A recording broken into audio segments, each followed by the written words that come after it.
Praise the good Lord. Welcome you on our social media platforms in the name of our Lord Jesus Christ. And we greet you all. Sometimes it take long without seeing us, but we work a lot to see that this work goes forward, that the world may understand and be hoped as well. Today we want to share a lot more on how the Lord is going to shake the heaven and the earth, to understand what the earth means and the heaven, and the reason as to why God is shaking them. Let's thank God. Father, we thank you in the name of our Lord Jesus Christ. The word we are going to share today, may it bring life in the name of Jesus. Hallelujah. Hallelujah. Before I go any further, I take this opportunity to thank all ministers in New Eden Center Park Ministries International, right from the executive committee to other ministers down, the board of trustees, and all churches and the pastors as well, and all well wishers and friends that have stood to do this great work. May God bless you, and I greet you all. And God is going to prosper you a lot. I encourage you that we are going to be so great people in this whole world, for standing amidst this storm to work. The Lord will be glorified. Today I'm reading from Hebrews chapter 12, verse 25, still on the theme of the calling of our nation Uganda, and the latter generation, and God's preparation. Verse 25 of Hebrews 12.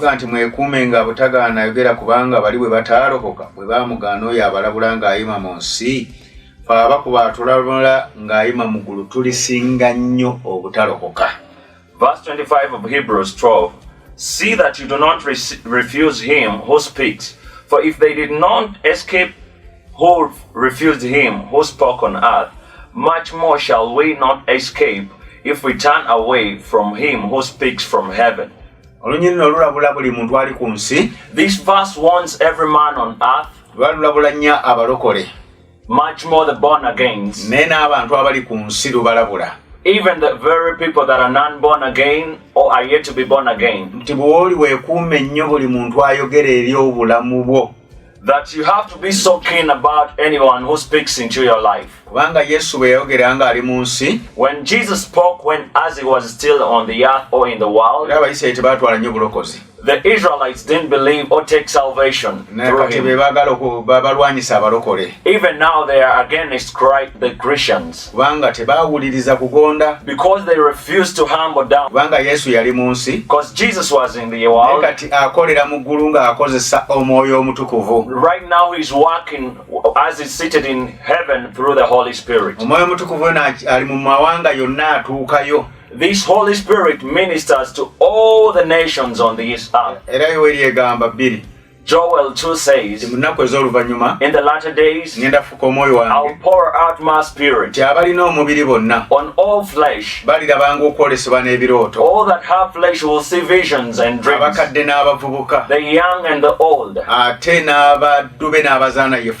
the servants and the maids also will see the visions and the dreams. It means the words that are being preached, it's wise, it's a warning. Your parent, your brother, your wife, your husband, the president, mutamiivu, a drunkard, mulalu, a mad person, omuntu yenna akubulira ekigambo ekigenda ottaasa obulamu bwo. anyone who speaks into your life a word that will save you. Katonda aba aleese okutaasa. God has brought salvation unto you. Omwoyo aba amukozesezza The okwogera Spirit ebigambo has ebyo. used him or her to speak into your life. Olw'abiri Verse 26. eyakankanya ensi n'eddoboozi lye mu lubiri naye kaakano yasuubizanga ayogera nti ekyasigadde omulundi gumu sirinyeenya nsi yokka naye n'eggulu.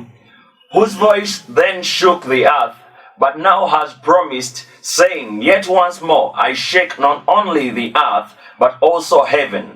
Katonda ekimugambisa okunyeenya eggulu n'ensi.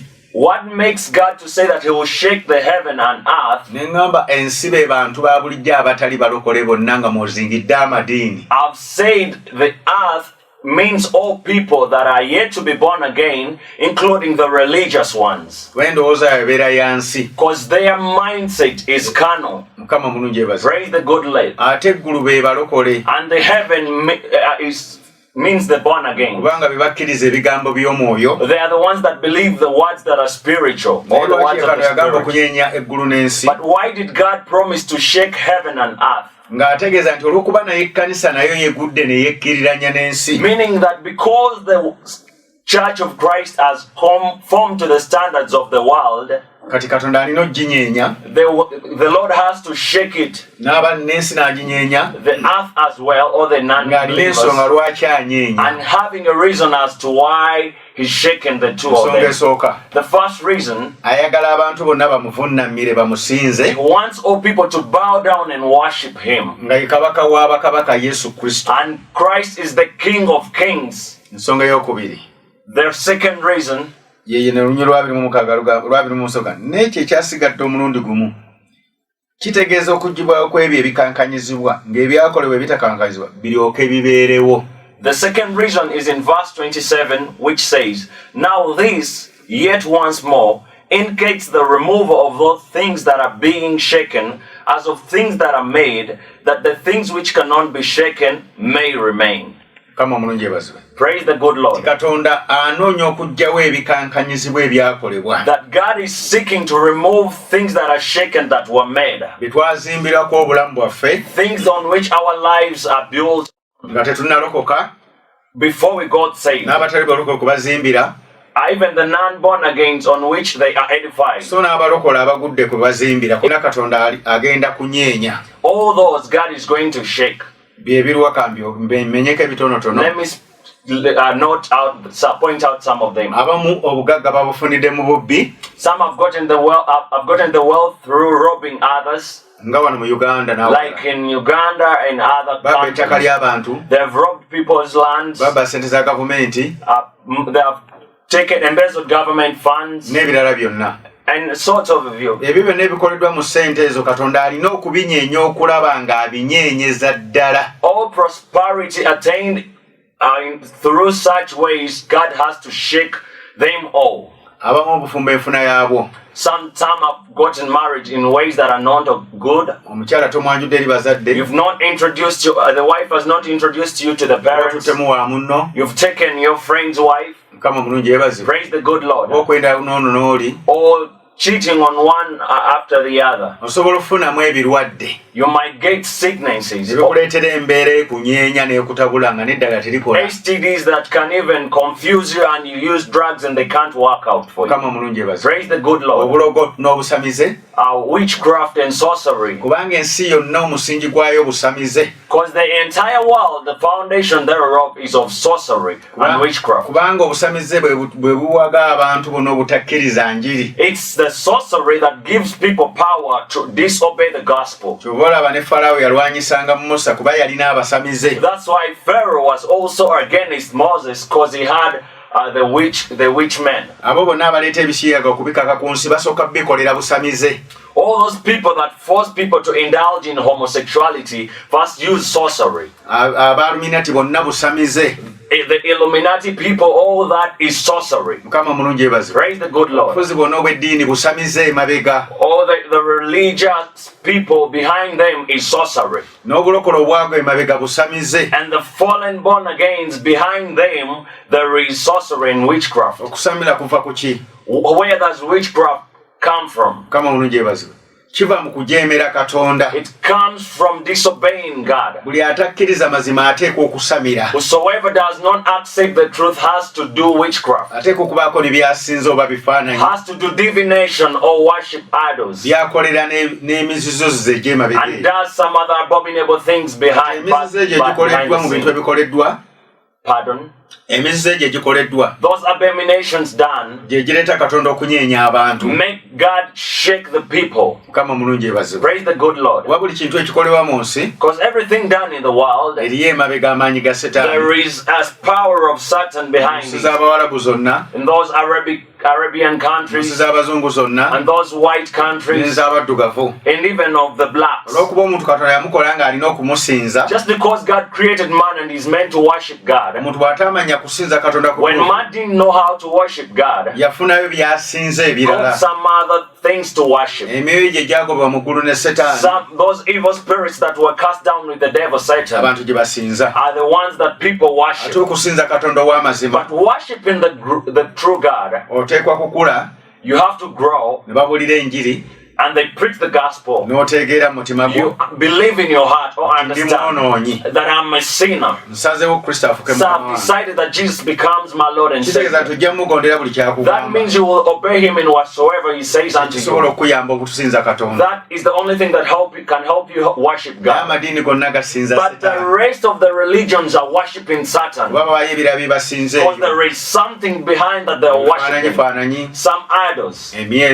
Some moon worshippers, the sun, the animals, the trees, the rocks, the snakes, all those they worship. Praise the good Lord. When we go to verse 28,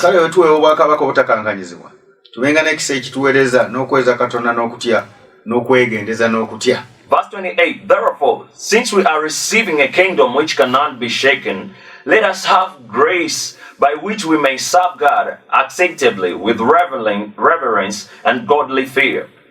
Verse 29. For our God is a consuming fire. Praise the good Lord.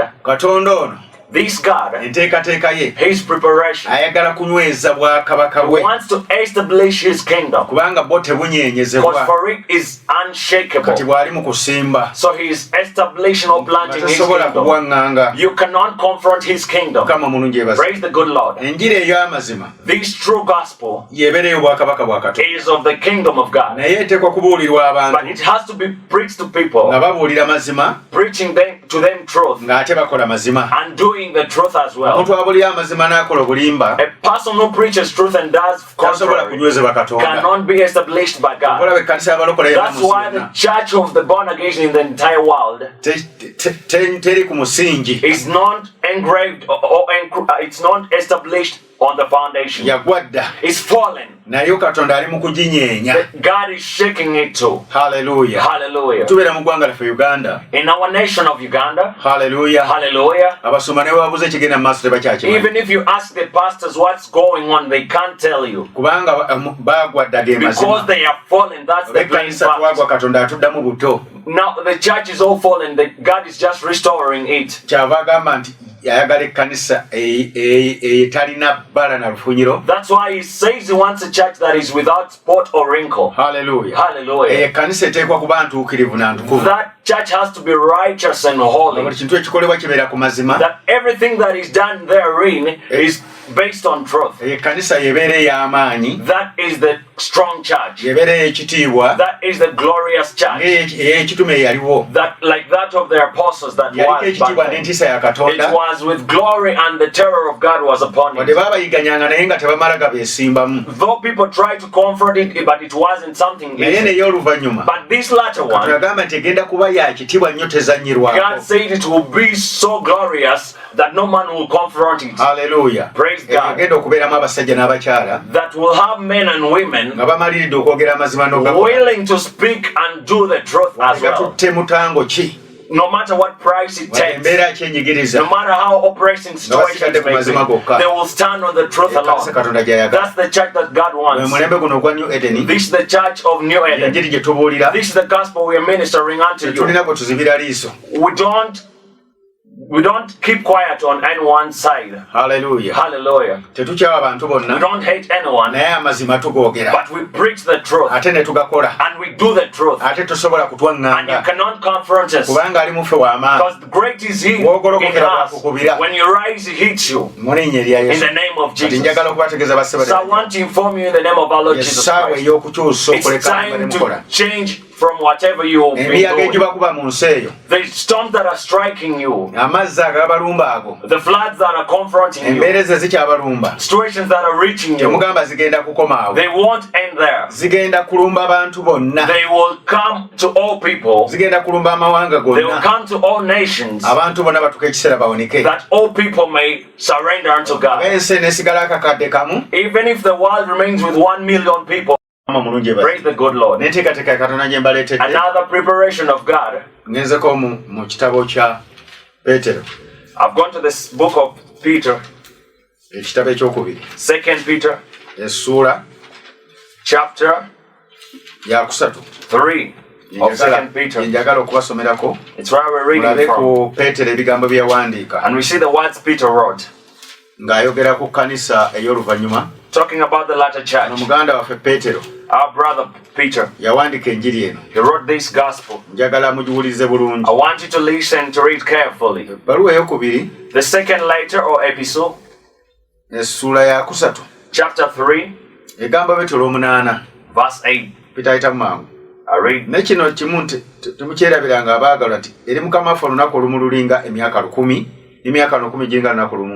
Mukama ffe taliso kyasuubiza wabula ng'abalala balowooza okulwa naye agumiikiriza gye muli nga tayagala muntu yenna kubula naye bonna batuuke mu kwenenya n'olunaku lwa Mukama ffe lujja ng'omubbi eggulu lye lirivaawo n'okuwuuma okunene ye kkanisa n'ebintu eby'obuwangwa birisaanuusibwa olw'okwokebwa okungi n'ensi n'ebikolwa byayo bisirika. 2 Peter chapter 3 from verse 8. But beloved, do not forget this one thing, that with the Lord 1 day is as 1,000 years, and 1,000 years as 1 day. The Lord is not slack concerning His promise, as some count slackness, but is long-suffering toward us, not willing that any should perish, but that all should come to repentance. But the day of the Lord will come as a thief in the night, in which the heavens will pass away with a great noise, and the elements will melt with fervent heat. Both the earth and the works that are in it will be burned up.